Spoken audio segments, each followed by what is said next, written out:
Hi, my name is Franklin Bartal, and I'm a recent graduate of University College London and Yale. Now, we all love to eat cookie dough, whether we're giving up halfway through baking cookies or we just buy a big tub of it from the store.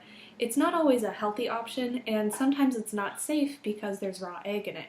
So luckily I have a solution to this. Today I'll show you how to make a cookie dough that does not have any raw eggs in it, so it's safe, and we're only using very nutritious ingredients. Now, it's quick, simple, and cheap to make, and it's also a great post-workout food because we have complex carbs, lots of protein, and healthy fats. So you can snack on this as you're relaxing at the end of the day in front of the TV. So the star ingredient of this recipe is the chickpea. You want 1 can of already cooked chickpeas, just rinse and drain them, and then you want to mash them up. So I mashed mine up with a fork. I'll give you an idea of the consistency that you want. You want it to be very mushy, so there's no whole pieces of chickpea in there.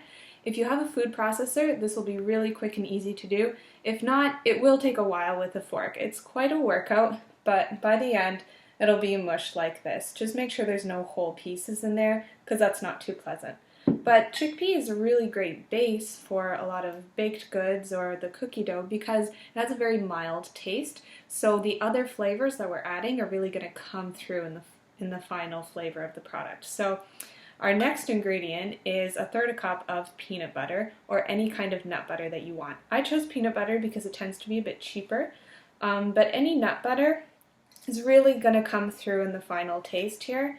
Blends really well with the chickpea flavor, and this just makes the product really creamy. And now we have both the chickpeas and the nut butters are really high in protein and fiber, so very, very healthy recipe. And we're also getting a lot of healthy fats from the nut butter. So nut butters have unsaturated fats, which are good for your heart.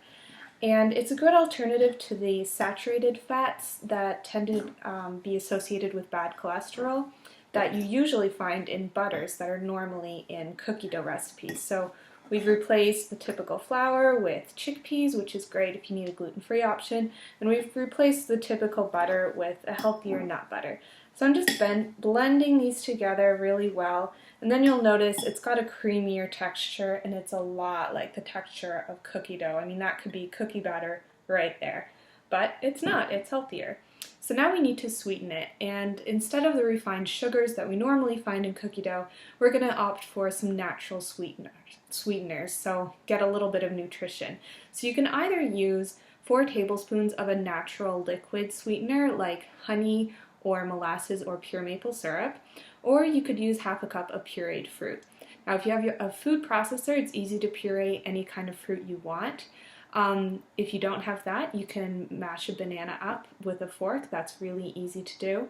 Or if you want, you can always go to the store and see what kind of pureed fruit they have available. I find that the baby food aisle has a lot of options, and you can buy a little cup like this and it's enough because it's 1/2 cup. So I bought some pureed pear this time. There's also, I find prune puree goes really nicely because it's just so sweet. And then the banana, the mashed banana works really well too. But if you don't like a banana flavor, I know some people don't, it's better to opt for a different kind of fruit. So your favorite fruit puree or natural liquid sweetener, and then mix that in as well. And lastly, we have a couple of optional ingredients. So if you have a bit of vanilla extract lying around, if you tend to bake, then might be an ingredient you have. You can add a couple teaspoons of that. It's just a bit of extra flavor, but it's not necessary if you don't have it. I also like to add in about a teaspoon of salt. This just brings out the flavor a little bit in baking, so again, optional ingredient. Now mix everything together really well, and you want to check the consistency of the batter. So you can kind of hear that this one's really sloppy and mushy. If that works for you, great, leave it as is. If it's too mushy, you can add a dry ingredient. So cocoa powder works really well to kind of soak up some of that liquid. You could also add some quick cooking oats. That works well as well. Or you could add a bit of flour. So regular flour is fine if you're not worried about the gluten option. But you could also use like a nut flour, like almond flour or something like that. So play around with the consistency with the dry ingredients.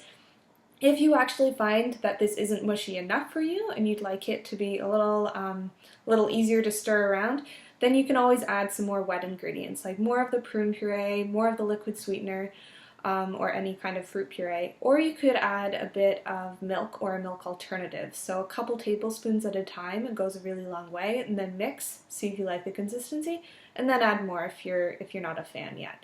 So really, this is all it is by the end of it. And we're good to go. This is the base of our raw cookie dough, which doesn't have any raw egg in it, so it's safe. Now you get to do the fun part, which is mix in whatever you want. So try to emulate your favorite cookie maybe. Maybe you like white chocolate macadamia nut cookies. You could add white chocolate chips and macadamia nuts. I really like walnut pieces in cookies, so I'm going to add some of those.